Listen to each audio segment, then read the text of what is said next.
Ready to Love Season 4 or 5, Episode 4 coming out of the comfort zone. Shout out to Kamisha's review. Hey, Kamisha!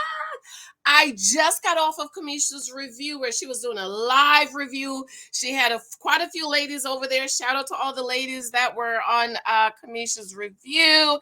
Thank you so much for having me. I really enjoyed hanging out with the ladies. And I was able to see other ladies' perspective on the cast. I really enjoyed. So be sure to check out Kamisha's review. I will link her live review below. Give her a shout out. Make sure you subscribe, commit, and stick.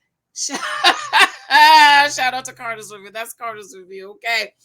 So be sure to check her out. Thank you for having me, Kamisha. I had a good time. Shout out to all the ladies. A couple of the ladies from the show was on there. I really had a good time. Thank you so much for your love, your support. Thank you for the comments and the commentary. Thank you for your love on my books and my reviews. I really appreciate it. NaNoWriMo, it begins November 1st. Who wants to write a book? November 1st is it. November is NaNoWriMo. It is National Novels Writers Month. Every year in the month of November, all writers, most writers and authors, we say we're going to challenge ourselves to write 50,000 words. I have been prepping the whole month of October, so it's Preptober. I am ready. If you want to write a book, be sure to connect with me. I will be doing a couple of live sprints, but I'll probably be pre-recording because I get up at 4 o'clock in the morning and it's an honor system. So we should not begin to type until November 1st. Of course, I will be sleeping at 12:01 a.m. But girl, I will be up after that doing my live sprints. Shout out to every author that's writing the book. Thank you. Now, on to the review of the show. It was an okay episode. I was on Facebook, and a lot of the fans are saying they were bored. Tommy meets with the gentleman in the gentleman's lounge, and hello, this week the gentleman had the power. Corey says he's really need to start going on dates and start to pulling back the ladies. I just don't know why he's on the show, but I think we all agree he makes for great TV, and so that's probably why they have it. Now, I have a question. Is it me, or do you feel in your spirit that Corey is not living his truth? Tell me what you feel, girl, because I'm like looking at this and I'm like,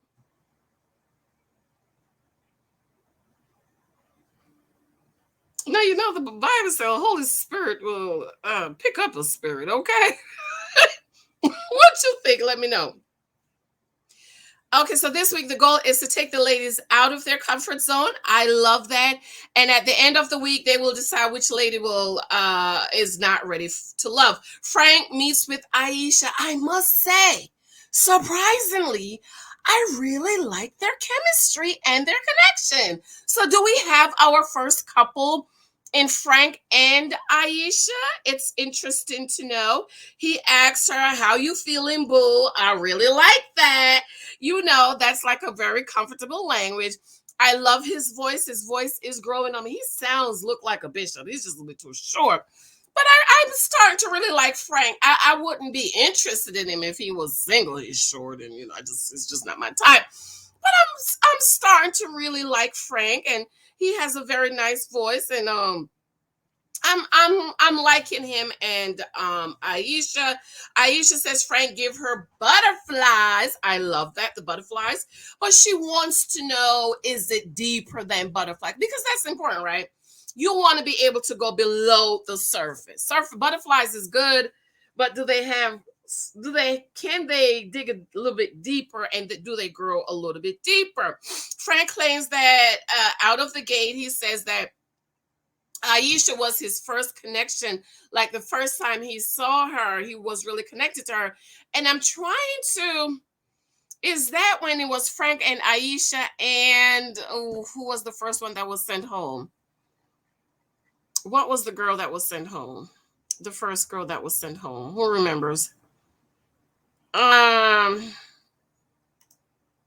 have it. I'm just going to find it. I have to get her name. I can't believe I forgot her name because I really liked her, and I didn't do a video on her, but I'm probably going to catch up this week because I think we can learn a few things from her. Frank and Aisha and what's her name? What's her name? Liba.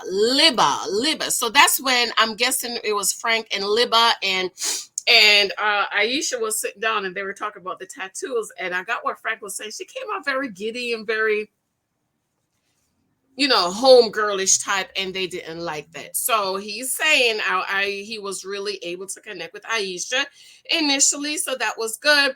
And he said she knows that she has kids, and he was telling her how old they were, and so she said he knows that she's well rounded. Now that's good because you want to make sure a man is listening. But you know how I am about men around my kids. I am very suspectful of everybody. Okay. They went in the photo booth to take pictures, and he thinks the feeling is mutual. This sexual energy is there. That's important, isn't it? Sexual energy is there, and all the things they need to start a relationship. He chose the booth, he closed the booth, and I'm assuming they kissed. And so far, I really like the connection. I really like Frank and Aisha. So I'm ready to say we might have our first couple. Yeah, Frank and Aisha. What do you think? Do you think it's too early to call our first couple? Tyrone meets with Carrie. I just don't understand why Carrie insists on meeting with Tyrone. This is Tyrone. This is Carrie. If you didn't know what happened, watch my video that I did last week. And because I just feel like she's been foolish wanting him to give her an explanation of what happened and why you didn't like me anymore. And she wants closure and all this. And I'm like, girl, don't do that. Okay. She claims she needed to address the elephant in the room because she was mishandled and needed to be treated better.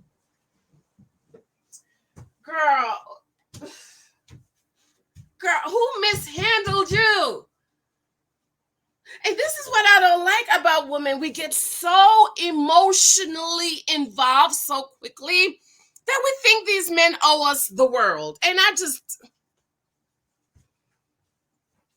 Tyrone said it's uncomfortable to talk about it, but then you talk about it and then there is growth. And so he said a lot of things started going downhill. And he used the word aggressive. Now, how many of y'all know for Black women, those are fighting words? That's a fighting word. So when he said you came off as aggressive, I was like, no, he didn't, girl. Get the...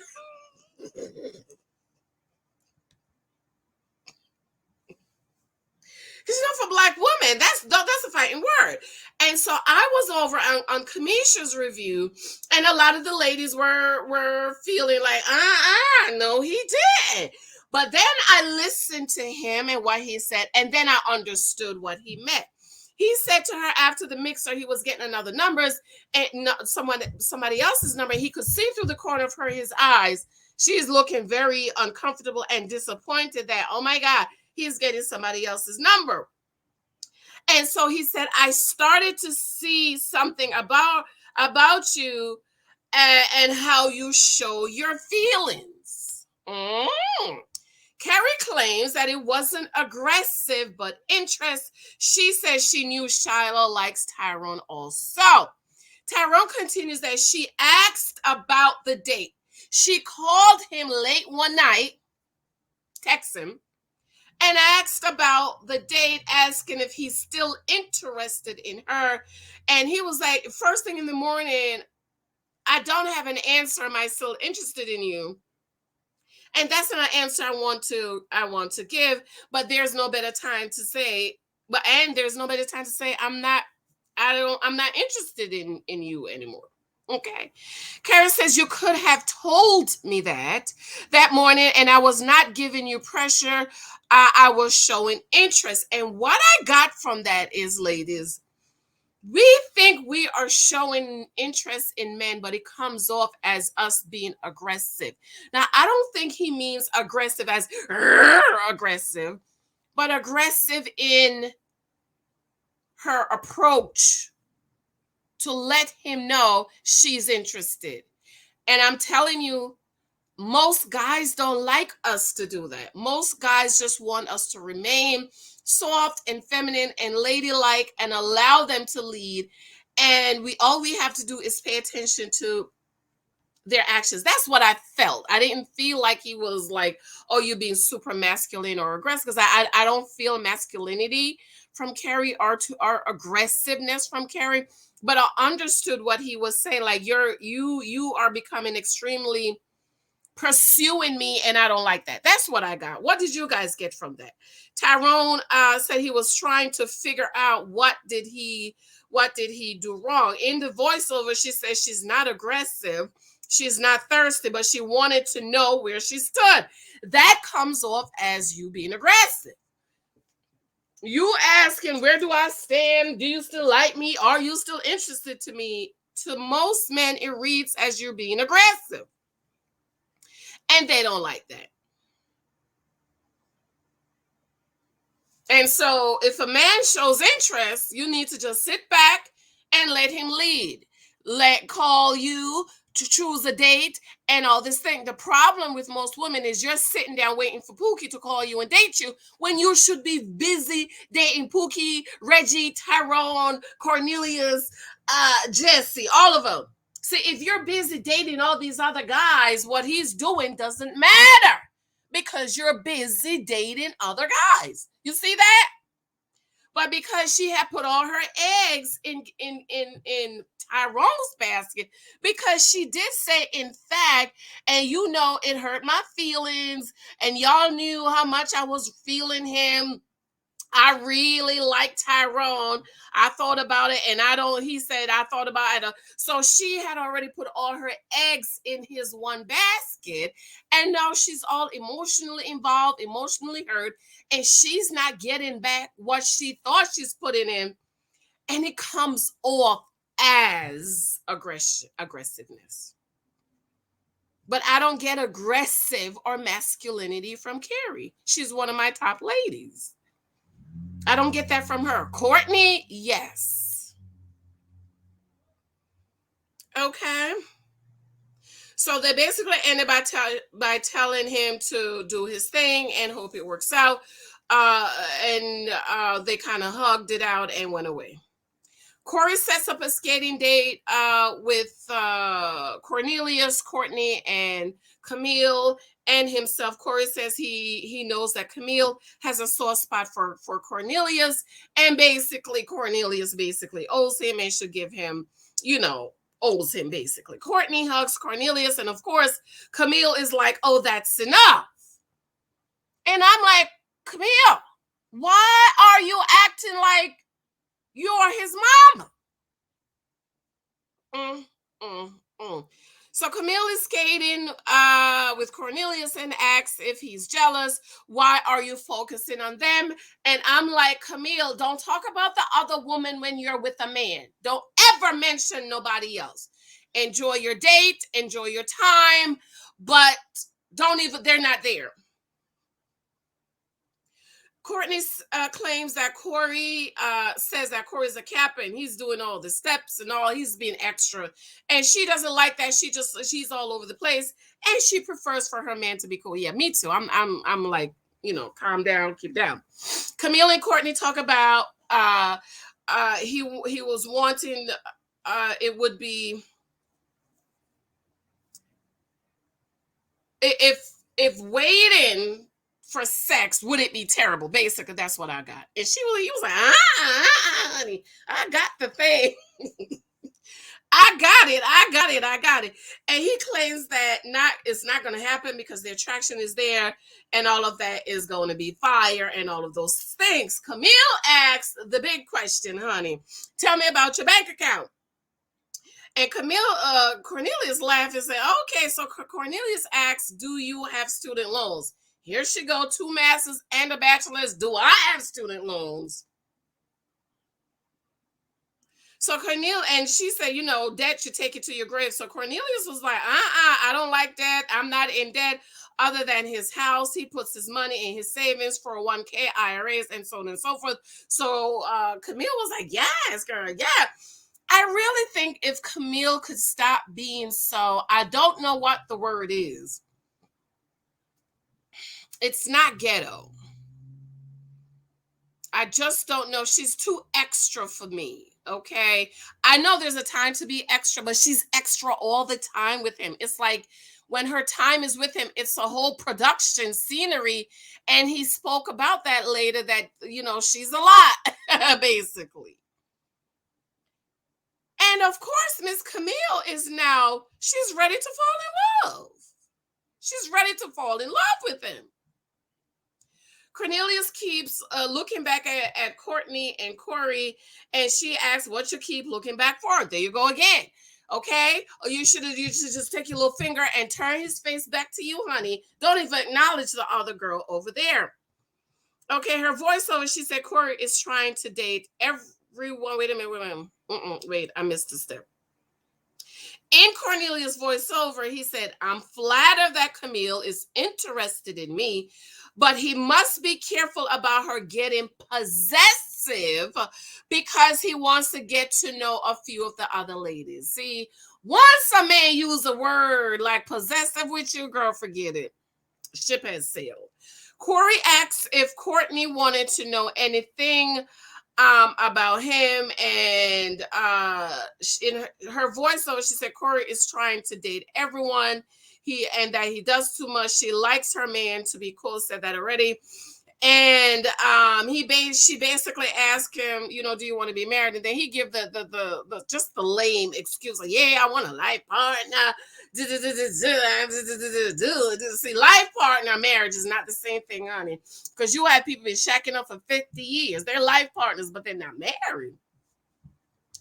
And then the Corey, I don't know what he is. He's not a Dusty. I don't get Dusty vibes from him. I'm amazed I haven't picked up a Dusty spirit this season. Nephew Tommy did this to me. So far, I have not picked up a Dusty vibe. And this is episode 4. Either I'm growing or Nephew Tommy is doing better. Girl, Corey pinned Courtney to the wall. He pinned her to the wall, and I'm like, sexual abuse. Call the police. Lord have mercy. She asked what he's looking for, and he says he claims he could fall in love, but it's too easy. So Corey, I don't even know if I should believe, and you know what? I ain't gonna believe. He's a liar. Okay, let me not player. That's the word. He's a player. Because if you feel like you could fall in love, why not invest in her if that's how you really feel? But no, he want to go play the fields and be the first date king. Girl, boy, bye. Okay. Then he bent over and said, I've been wanting to go out with you, spend some time with you. I've been liking you from day one. Bent over, got her some flowers because he wanted to do something special for her because he was excited to see her, and she loved the flowers. Look at that. He probably only paid $5.99 for it at the gas station. But it's the thought. And she was like, oh my God, thank you. She gave him a hug. And all of a sudden, her mentality changed about him. See, their brothers, look what a little bunch of flowers could do for you. Walter meets up with Mew Men. I hope you guys know who these people are by now because I'm too lazy to do the pictures. He compliments her that she looks like sunshine. And he said at the mixer, she sparks his interest. And they actually look like lovers walking through the rose garden. I really enjoyed. She had on a yellow shirt, so when he said you look like sunshine, she said, "Well, I figured I'd bring you." She's beautiful. Her complexion is beautiful. Bright colors looks really good on Mew Men. And I really love the walk through the rose garden. They looked like they were, like me and Michael, hugging and carrying on. Okay. She asked him to hold her keys, and he asked, can I hold anything else? And she said, yes, you can hold me. Come on, girl. Come on, sweet baby Jesus. Come on. Girl, you better make sure that man can hold you. You hear me? You better make sure he can hold you. You make sure he can hold you, girl. Make sure he can hold you. Mew Men said, I say her right name. Mew Men said, She likes him because he's diverse, interested. I thought she was too old for him though. Okay. How old is he? He's I just can't be deleting all these pictures, girl, because I gotta put them back up here. Anyways, girl, I'll check it later. I'll tell y'all later. Oh, sorry, wrong girl. Anyways, I thought he's like 46, 45, and she's like 30 something. So she asked him, does he want to get married again? And he said yes. And does he want to have children? He said he want to have children, but have children in marriage. And I was like, thank you, a black man that wants to get married and have kids in the covenant of marriage. Come on, somebody, and shout. Then he told a story about his father.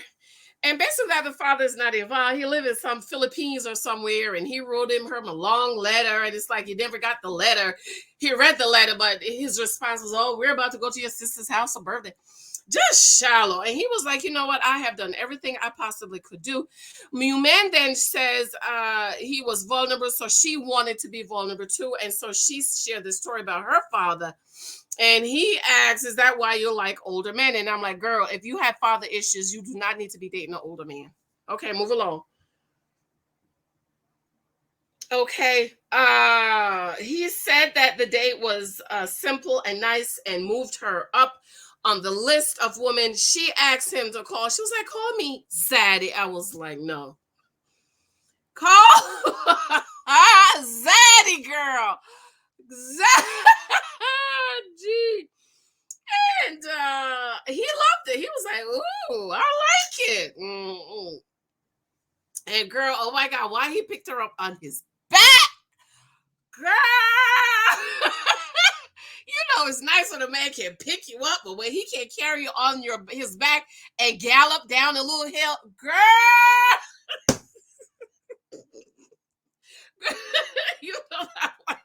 I'm like, okay.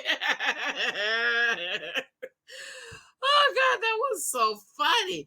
Dante and Phil invited Shiloh and Carrie to a fitness activity. Dante claims both ladies are giving their spandex a workout. And he said, this is why I come to the gym early, because all of this sexiness, I can't really deal with it. So they worked out. Phil spent some time with Shiloh. He asked her about the mixer. Shiloh wants a life partner. She says her and Phil has a closest and reciprocate a romantic energy. One thing about Charlotte, she's very sexual and she's very what's the other word? Sensual. And I like it. I really liked it in this episode. I usually don't like women being overly sexual, but it's just something about Shiloh that I really like it. Maybe if she's with one person. It was very I really liked it. I loved it. I was like, oh, she's so sexual, so sexual. And I liked it. I really, really, really like it. She wants a life partner and the romantic energy. Dante asks Carrie if she's made any connection, and of course she claimed yes. She doesn't get the vibe. Carrie says, though, in her voiceover that she doesn't get the vibe that Dante is into her. So if you get the vibe he's not into you, boo-boo, spark it up a little bit. She asks if Dante wants her, marriage, children. And I'm like, see, this is exactly what Tyrone was talking about. You want me? Oh, Jesus. Dante says the conversation didn't flow, and she said, oh, what else should I ask you? I don't have any more questions. Girl, ask him what's his favorite season. What's your favorite color? Never say you don't have any more questions to ask. I mean, she's just so shallow. I like her. I like Carrie a lot, but girl, she's crazy. Shiloh likes a discreet PDA. I love that. I was like, yes, sexual, sensual. And so Phil was like, wait a minute, what's that? So she got up and she did this sexy walking past him. Like she said, if we're at the mixer and I walk you and I just rub my hands on it. Doctor was like, oh. And he was turned on with the discreet. PDA. And so I love that. And then Shiloh says something I don't like. She said, I love to spoil the mess out of my man, and I want my man to spoil me. He says she's someone that has moved up the list. So that is good. Shiloh's been moving up a few of the brothers' list, and I love that. Zadia and Naeem date making cocktail called Love in Chocolate City. I absolutely love that. He's glad to be spending time with her. He compliments her. She looks great and serve her some drinks. She laughs and says, "You're trying to liquor me up." And she asks about getting down to the nitty gritty. And what would his friends say about him? I love that. And he said, my friends would say, well, I protect my woman. And then she said, well, my friends would say, describe herself as being spoiled.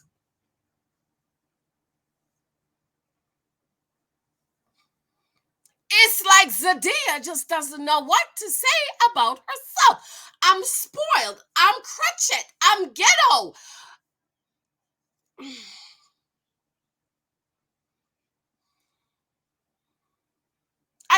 I just don't. Zadia, have you not read one book? How come? I can't with her. I need to. It's nap time, girl. It's 3:12 p.m. on a Saturday. I need to go take my nap. He said, this is Naeem. He'll do whatever to keep a smile on her face. And then, they have hands on the knees, hands on the thigh. And she says she wants to be sure. She wants someone to be there for her and someone to be sure about her. And he said he's got to get to know different people. She gives him the dead stare. And this is what I'm talking about. You want a man to be sure about you, but he's not voluntarily saying he wants to be sure about you. Make it make sense to me. Frank meets with Tasia and he's going to make her a cocktail. And he asked her, what do you want to name it? And he was like, she named it To See Her. And honey, he was shaking it. I was like, go ahead, Frankie. Go ahead, Frank. Go ahead, Frankie. Frankie was shaking that cocktail, okay? So she named it To See Her. I love that. Okay. She says Frank was not in her connection, but wants to get to know him. Lord, girl, I'm telling you, Frank was working those arms. Frank said he's happy. He's there with her and he wants to knock down the walls. And well, he wants to knock down. She asked, talk to me about these walls, okay? Frank asked about Tasia, and she would go straight to, she left corporate about a year ago. I started a startup. I spent all my time, and it's me and my job, and, I make this much a year. Or she didn't say that, and, and all this stuff. And she goes on and on about her career, and I'm shaking my head like, no, Tasia! No! And Frank voiceover comes and said he's trying to put his best foot forward and to show her that he could be more romantic feelings towards her, but he's getting a weird vibe from her. And every time they start a conversation, it's about her professional life.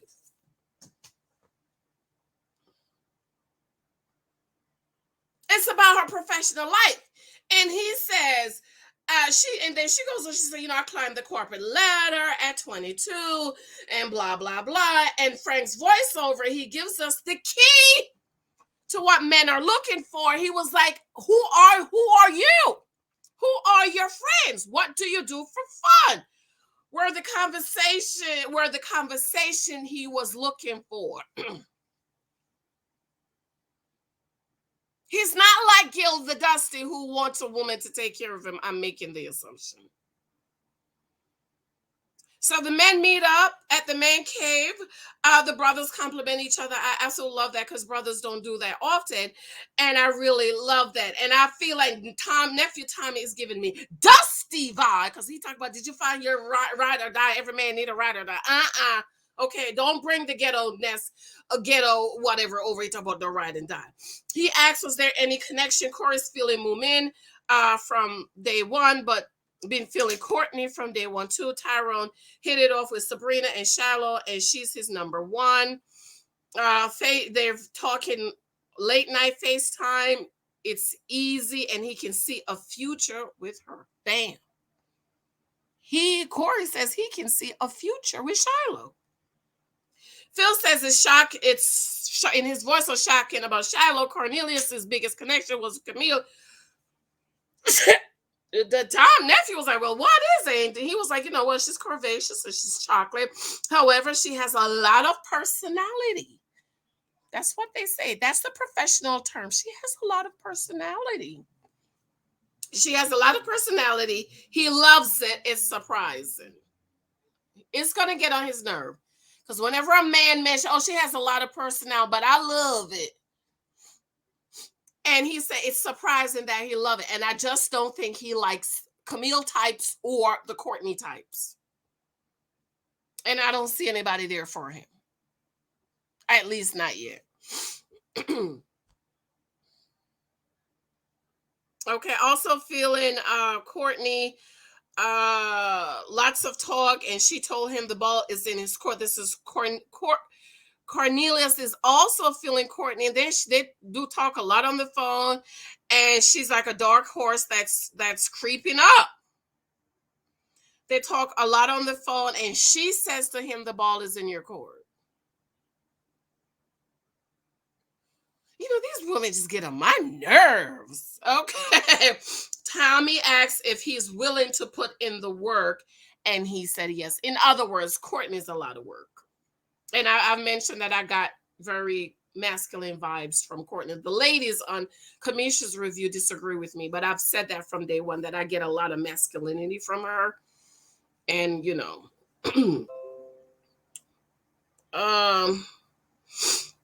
So Walter said his conversation with Moomin was so easy, and they stopped and smelled the roses. Naam got close to Zadia, and Thomas said nine ladies are left. One has to go. Frank tried to connect with Tasia. Naam said she smiled with her lips, but her eyes to the eyes, so the energy repels it. Now, me, I also thought about her that she's overcome. I'm gonna do a video on her. I got to do a video on her. Okay.